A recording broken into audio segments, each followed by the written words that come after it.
Subscribe करें किसान के बेटे चैनल को और यूट्यूब पे खेती किसानी से जुड़ी वीडियो देखें और अपनी समस्या का समाधान पाएं। तो स्वागत है आपका हमारे नए वीडियो में, जिसमें हम आज बात करने जा रहे हैं काले गेहूं के बारे में। आज हम जानेंगे काले गेहूं में होता क्या है और इस सामान्य गेहूं की तुलना में इसमें कौन कौन से पोषक तत्व हमारे ज़्यादा होते हैं और ये किस बीमारियों में लड़ने के लिए कारगर है, और इस काले गेहूं के से किसान को कितना फ़ायदा होता है और इसका रेट कितना होता है और ये कितने रुपए में बिकता है। तो जानते हैं काले गेहूं के बारे में। तो जानते हैं काला गेहूं भारत में कहाँ से आया और इसे किसने डेवलप किया। काले गेहूं की बात करें तो नाबी जो एक संस्थान है जो मोहाली में है, उसकी फुल फॉर्म है national agri food biotechnology institute. उसने अपनी लैब में इसे तैयार किया है और उसने उसे फील्ड पे ट्रायल के लिए 100 एकड़ खेत में उसको तैयार किया। उसके बाद उसने किसानों को, कुछ सिलेक्टेड किसानों को दिया, जो 3250 रुपये के तौर पे उसने अपने किसानों को यह दिया है। उसके बाद उसने कुछ प्राइवेट कंपनी से भी उसकी बात चल रही है जिससे वो बड़ी मात्रा में इसको उत्पादित करने की सोच रहा है।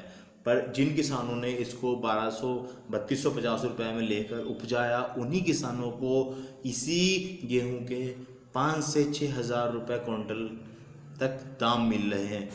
तो अब जानते हैं कि काले गेहूं के पौधे की सच्चाई के बारे में।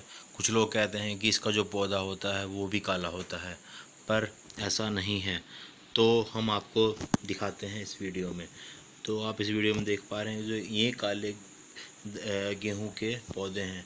जिसका पौधा होता है वो नॉर्मल गेहूं के पौधे की तरह ही होता है और उसकी जो बालियाँ होती हैं वो भी नॉर्मल गेहूं की तरह ही होती हैं।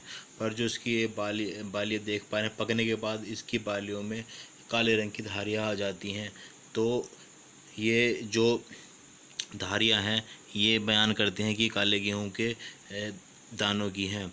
उसके बाद इसका जो पौधा होता है वो भी नॉर्मल की तरह ही होता है, पर जो उसके पकने के बाद जो उसके दाने होते हैं वो दाने हल्के बाहर झांकते हैं और इसी वजह से यह नॉर्मल गेहूं से अलग है।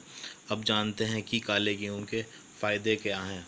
तो फ़ायदे के लिए जाने तो सामान्य और काले गेहूं में बराबर प्रोटीन होता है, न्यूट्रिएंट और स्टार्च होता है। बस दोनों में आयरन, जिंक और एंथोसायनिन का फ़र्क होता है।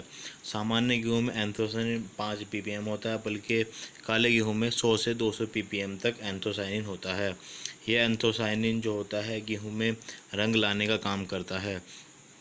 जो आयरन होता है यानी लोहा, वो सामान्य गेहूं में कम होता है और काले गेहूं में 60% ज़्यादा होता है।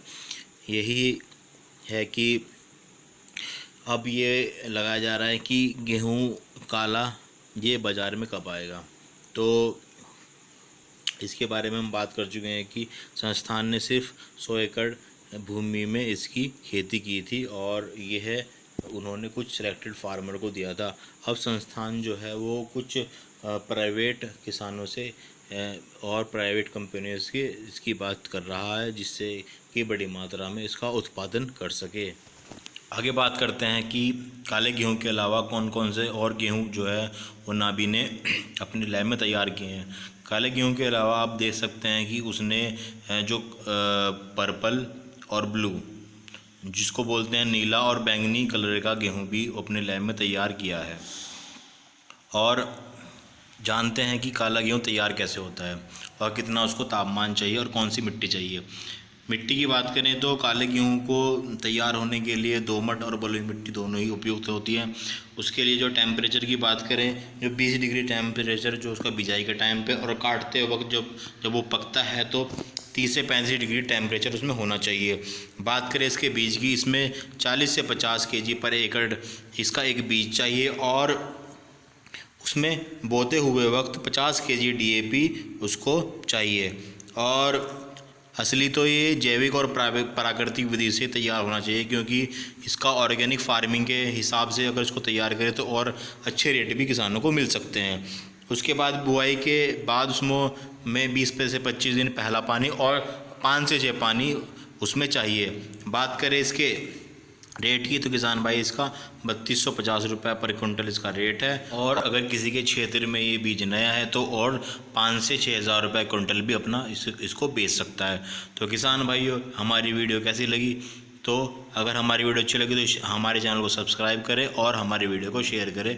धन्यवाद। हम आपके सुकल मंगल खेती की कामना करते हैं और ऐसे ही खेती से जुड़ी जानकारी पाने के लिए हमारे चैनल से जुड़े। धन्यवाद। जय हिंद।